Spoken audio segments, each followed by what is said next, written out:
ktoś też chce żenić, aby coś, piorun wie. Są takie gody, złote gody, nie? Gody to różnie, i 100 lat, i 50 lat. Że się z kimś spotkać, nie? No, jakoś frela napasować. Jakieś rocznice ślubu, prawda? Bardziej może pod tym kątem. Zwierzęta mają gody, tak, trochę się znam na tym. To jest coś chyba z weselem związane. Gody, takie obchody. No, obchodzenie świąt, obchodzenie jakichś urodzin, jubileuszy.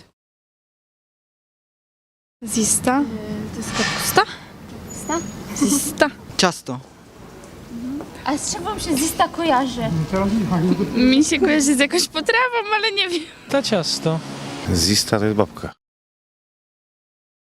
Ryba, karp, nie? Tak jakoś zupa z głowów. Ziemioczek, do tego kapusta, grzybki. Tradycyjne 12 dań. Krokiety.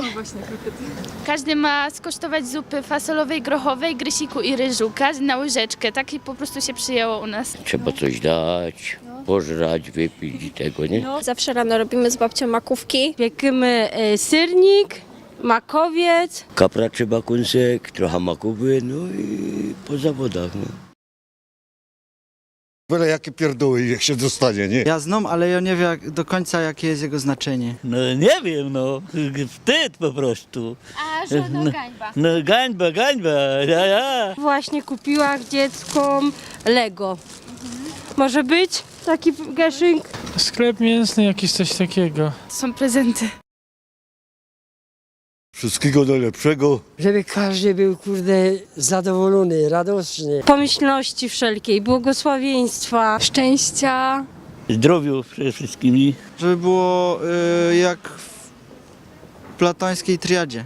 Na szczęście, na zdrowie, byście się radowali. Więcej takiej wyrozumiałości. Bo czasem, tak jak to jest powiedziane, nie widzimy u siebie belki, a u kogoś szukamy drzazgi, prawda?